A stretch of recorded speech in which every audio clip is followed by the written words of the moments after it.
आलस्य भी एक बहुत बड़ी समस्या है, भगवान से दूर ले जाने के लिए ये काम करती है आलस्य।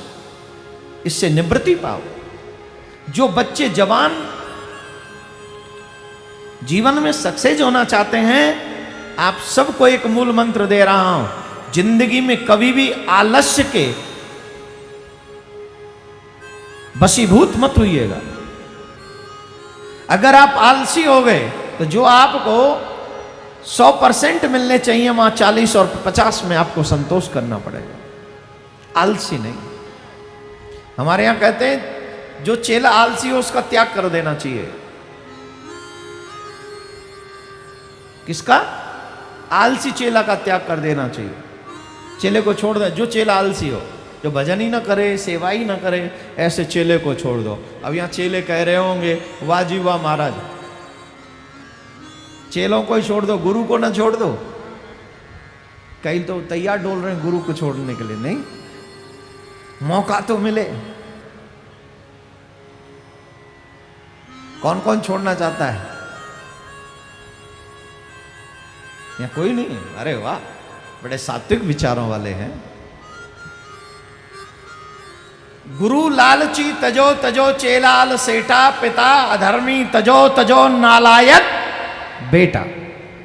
जो गुरु लालची हो उसे छोड़ देना चाहिए, जो चेला आलसी हो उसे छोड़ देना चाहिए, अधर्मी पिता का परित्याग कर देना चाहिए, जैसे प्रहलाद जी ने हिरण्यकश्यप का कर दिया था, और नालायक बेटे से रिश्ता समाप्त कर देना चाहिए। पूरा विवरण है, मैंने लास्ट की 2 लाइन पंक्ति सुनाई है सिर्फ आपको, विवरण तो पूरा है।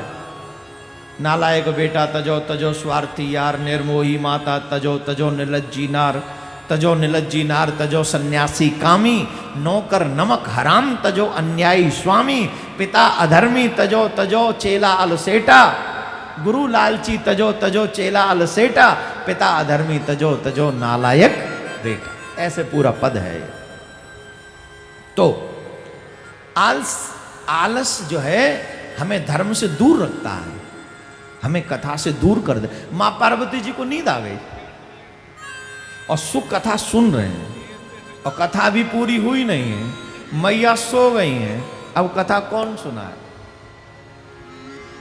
बाबा को पता लग गया मैया सो गई, तो बाबा कथा पूरी ना सुनावे, तो बाबा सुख ने हुंकार भरना शुरू कर दिया, और बाबा अंत तक कथा कहते चले गए, और कथा पूरी सुन ली। और जब कथा पूरी हो रही थी तो माता जी बोली, बाबा ये कौन सी कथा सुना रहे हो? अभी तो ये सुना रहे थे, अभी ये बता रहे हो। तो बाबा बोले कहीं तुम्हें नींद तो नहीं आ गई? बोले मुझे कहाँ नींद आई, मुझे थोड़ी देर के लिए झपकी लग गई थी। व्यक्ति अपनी गलती मानता भी नहीं है।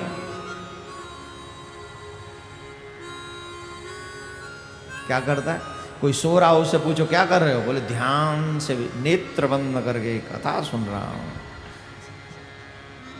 बड़ी पहुंच है भाई, बड़ी ऊंची स्थिति है तुम्हारी। कैसे सुन रहे हो? बोले ध्यान लगाकर सुन रहा हूं, नेत्र बंद करके। पहले नेत्र खोल के तो मन लगा ले। जब नेत्र खोल के मन लग जाए तो फिर तेरा ध्यान भी लग जाएगा। कई लोग मंदिर में जाते हैं ना, आंखें बंद करके खड़े हो जाते ठाकुर जी के आगे। बोले क्या कर रहे हो? बोले भगवान को ध्यान में ला रहा हूं। वाह जी वाह, बड़ी अच्छी अप्रोच है तुम्हारी है।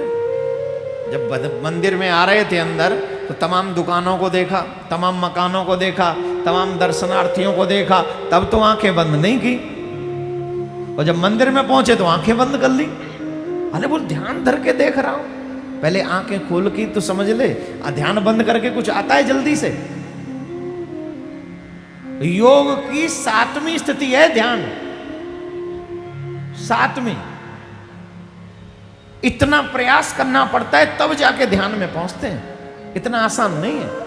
अगर आंखें बंद करोगे तो अंधेरा ही अंधेरा आएगा। इसलिए जब भगवान के सामने गए हो, आंखें बंद मत करो, आंखें खोल के उनका दर्शन करो कि आज ठाकुर जी ने कौन सा श्रृंगार पहना है, आज ठाकुर जी कैसे लग रहे हैं, आज गोविंद कैसे खूब आंखें खोल के दर्शन करो।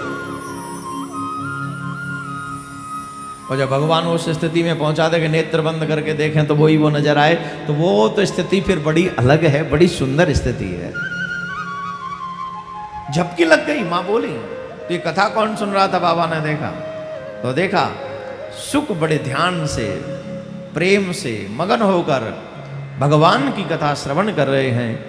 पार्वती से कहते हैं, धन्य है हे सुख, तुम्हारे भाग्य के लिए हम क्या कहें।